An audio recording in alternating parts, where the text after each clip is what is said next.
All right, let's dive in. The Philadelphia Eagles kicked off their 2025 preseason with a thrilling 34-27 win over the Cincinnati Bengals. And while the scoreboard leans positive, the real story comes down to depth, development, and yes, concern, especially at cornerback. You look at this game, and it's impossible not to zero in on what might be the biggest question mark heading into the season, the second outside cornerback spot across from Quinyon Mitchell. And man, that battle is heating up, but not in a way Eagles fans were hoping for. Keely Ringo had a rough night. There's no way around it. Matched up against Jamar Chase, one of the absolute elite receivers in the NFL, Ringo struggled to keep up, both mentally and physically. Now, of course, it's never an easy task shadowing a guy like Chase. He's explosive, physical, and has an insane catch radius. You could argue he's right there with Justin Jefferson, A.J. Brown, and Tyreek Hill in that top tier. So yes, the matchup was brutal, but this league doesn't care. You either step up or you get exposed. And unfortunately, Ringo leaned more toward the second option tonight. On that first drive, Ringo actually had decent coverage on a sideline play where Chase still managed to haul in a toe drag catch. One of those classic good coverage, better offense moments. You can live with that once or twice, especially against a top-tier QB like Joe Burrow, who placed the ball exactly where it needed to be. But the second drive? That was different. That's the one that'll be looping in the film room. Burrow hits Chase on an out route, and Ringo completely over-pursues, can't break down in time, and whiffs. Chase turns upfield, pulls away, and goes untouched for a 36-yard touchdown. That can't happen. Not in preseason, not in practice, not ever. Especially not under Vic Fangio, who demands discipline and precision in the secondary. Ringo just wasn't sharp. And when you're trying to earn a starting job, these are the kinds of moments that define you. Adoree Jackson didn't get torched in the same way, but you're still left wondering, what does he bring to the table? That changes things. What is his defining trait at this point in his career? He had some reps where he looked solid, but nothing that really made a statement. And with Quinyon Mitchell already locking down the other side and looking every bit the all-pro talent that the Eagles hoped for when they drafted him, the spotlight is firmly on whoever wins that opposite job. Right now, that competition feels unsettled, even shaky, which brings us to the move for Jacorian Bennett. Howie Roseman clearly wasn't satisfied. That's why he pulled the trigger on bringing in Bennett, a guy who's shown legit flashes over his first 2 seasons in the league. He's got blazing 4.3 speed, real man coverage ability, and he's battled some of the best, including holding his own against receivers like Jamar Chase in the past. Among corners with over 450 snaps last season, Bennett ranked top 10 in multiple coverage categories. That's no fluke. And the Eagles gave up depth on the defensive line to get him, trading away what many considered their 4th or 5th best interior lineman. That tells you they see something real in Bennett, not just as a depth piece, but as a legitimate candidate to start. But even with Bennett in the building, there's no denying the cornerback room has question marks. And when you expand it a bit further, the safety position isn't exactly locked down either. Sidney Brown got the start tonight, and as always, brought the heat. He plays fast, physical, and downhill. He even laid the wood on his brother Chase Brown on one of the Sheem tackles, which, had to be a weird moment for their family. But here's the thing with Sidney, he's almost too aggressive. That see ball, get ball mentality is great in doses, but it comes with consequences. He can overrun plays, miss tackles, and take bad angles. There was one instance tonight where he tried to land a huge hit, missed the mark, and ended up hurting his shoulder. He stayed in, but the concern remains. Can he stay healthy playing that reckless? Can he be trusted in deep coverage against teams with elite speed? Fangio is watching that tape and thinking twice. Andrew Mukuba was suited up but didn't play. And you have to wonder if they're trying to slow roll him into the rotation or if there's something else going on. Either way, the combination of Ringo's inconsistencies, Jackson's lack of pop, and the rawness of the safety group just leaves you uneasy about the back end of this defense.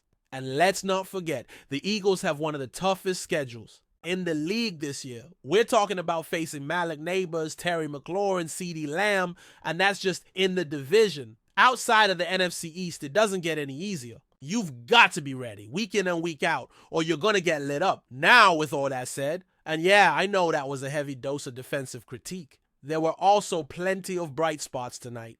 One of the biggest, question was Tanner McKee. Here we are, year 3. And once again, McKee shows up in the preseason looking like an absolute baller. This isn't new. He's done it before, but tonight felt different. He was going toe-to-toe with the Bengals starters and looked completely in command.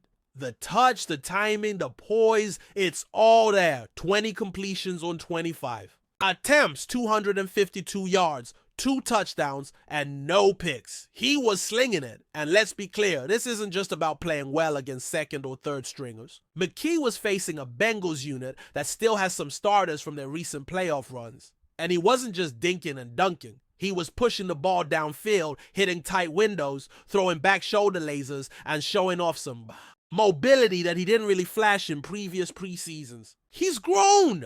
He's matured. And honestly, if Jalen Hurts were to miss time, knock on wood, you'd feel really confident about McKee stepping in. He could start for a few teams in the league right now. That's not hyperbole. That's just reality. His tape speaks for itself, and he wasn't doing it alone. Let's talk about Darius Cooper. The undrafted wideout out of Tarleton State continues to make noise. He's got that A.J. Brown frame. Stocky, powerful, tough to bring down. And tonight he looked every bit the part. 6 catches, 82 yards, and a touchdown. That score came on a beautiful 20-yard strike from McKee where Cooper beat his man off the line, fought through contact downfield, and made the catch look easy. There was another moment, and Eagles fans will love this, where Cooper caught a slant, planted hard, bounced outside, and picked up serious yards after the catch. That's vintage A.J. Brown. And it's clear Cooper has been studying the right people. The wide receiver room is stacked. And with players like Elijah Cooks going down with injuries, these UDFA guys have a real chance to sneak onto the roster. Cooper, in particular, is making a strong case. He put up nearly 1,500 yards and 14 touchdowns in college last season. That's not a fluke. That's production. And now is translating to the NFL level. Another guy who answered the call tonight was Johnny Wilson. Now, I've been critical of Wilson in the past. Not because he lacks talent, but because at times he plays smaller than his 6'6" frame suggests. He had drops at Florida State. He had a drop tonight, but he also went up and made some big-time contested catches, the kind that show exactly why he was drafted. 3 grabs for 73 yards, including a long one of 28. He looked like a real red zone threat. And he's physical in the run game too. If he cleans up the drops, he becomes a very interesting weapon. Aniyah Smith also deserves credit. He only had 2 catches for 11 yards, but he scored a touchdown. And had a really impressive punt return that showcased his quickness and vision. That kind of versatility will matter when the coaching staff sits down to decide roster spots. Especially with guys like Terrace Marshall still in the mix and Elijah Cooks injured. The competition is fierce, but Smith and Wilson both responded to pressure tonight, and that matters. The defensive line also had some players flash. Ty Robinson had a sack. Gabe Hall, the undrafted guy from Baylor, showed up again. Jacob Sykes made some noise. And then you've got Tyler Steen, who started at right guard and absolutely flattened the defender on a 38-yard run from Will Shipley. Shipley himself looked great. Quick, decisive, tough. He got the start at running back, which tells you the coaching staff views him as RB2 at the moment. And it's hard to argue with that. Drew Kendall also got the nod as center. Rookie out of Boston College with more than 30 starts in his college career. He was rock solid. He might end up being the primary backup to Cam Jurgens. That's no small task for a 6th-round rookie. He handled it well. Defensively, Patrick Johnson stood out again. He had a sack called back by penalty but followed it up with an interception. He always seems to flash in these preseason games. Jeremiah Trotter Jr. had some good reps. Gia Brown had a violent tackle and also a penalty. Kind of a theme tonight. High energy, high risk. That's the balance young players have to find. Before we continue, don't forget to subscribe to our channel and give this video a like. Your support helps us keep delivering the latest updates on our Philadelphia Eagles. And don't be shy. Share your thoughts on the news in the comments below. In a surprising turn of events that has sent shockwaves throughout the NFL community, whispers are beginning to circulate about Josh Sweat's apparent regret over his departure from the Philadelphia Eagles. While the defensive end has not made any official statements regarding a potential return, sources close to the player have hinted that he has privately voiced concerns about his decision to leave. It's a revelation that has captivated fans and pundits alike, raising questions about what could have been had he remained in Philadelphia. Sweat, who was once a cornerstone of the Eagles' pass rush, reportedly misses not only the on-field chemistry with his former teammates, but also the culture and intensity of the Eagles' locker room. The move away from the Eagles, once seen as a bold step toward a new chapter in his career, may now be viewed through a different lens. Could it be that Sweat's departure was more about circumstances than desire? His connection with the city, fans, and coaching staff was undeniable. And if the murmurs are to be believed, it seems he may be yearning for a second chance in Midnight Green. The sentiment isn't official, but the growing buzz is becoming hard to ignore. Adding fuel to the fire is the fact that several Eagles players have recently been spotted interacting with Sweat on social media in ways that have raised eyebrows. Comments filled with nostalgia, old team photos being shared, and cryptic emojis have only intensified speculation. These digital breadcrumbs have not gone unnoticed by fans, who are eager to dissect every like and reply for hidden meaning. Some believe these interactions are mere friendships being maintained across team lines, while others suspect they could be subtle hints at something brewing behind the scenes. Analysts have pointed out that such public camaraderie often preludes deeper conversations happening in private. Could current Eagles be actively recruiting their former teammate back into the fold? It wouldn't be the first time players played a role in convincing a front office to make a move. Sweat's presence in the Eagles' locker room had a unique impact, and the idea of rekindling that spark has become an enticing narrative. Though nothing has been confirmed, the possibility of a reunion is quickly turning from wishful thinking into a legitimate rumor that may soon demand attention from the team's leadership. What complicates the scenario further is the current state of the Eagles' defense, which has struggled with consistency in the pass rush since Sweat's departure.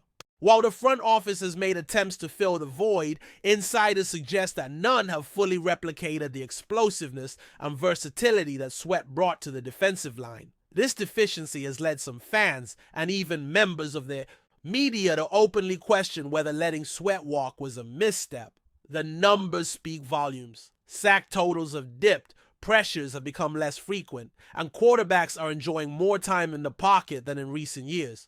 These trends, coinciding with Sweat's recent expressions of regret, are too aligned to dismiss as mere coincidence. If the Eagles are serious about making another deep playoff run, particularly with their window still open and veterans like Fletcher Cox nearing the end of their careers, bringing Sweat back could be seen as both a strategic and emotional boost.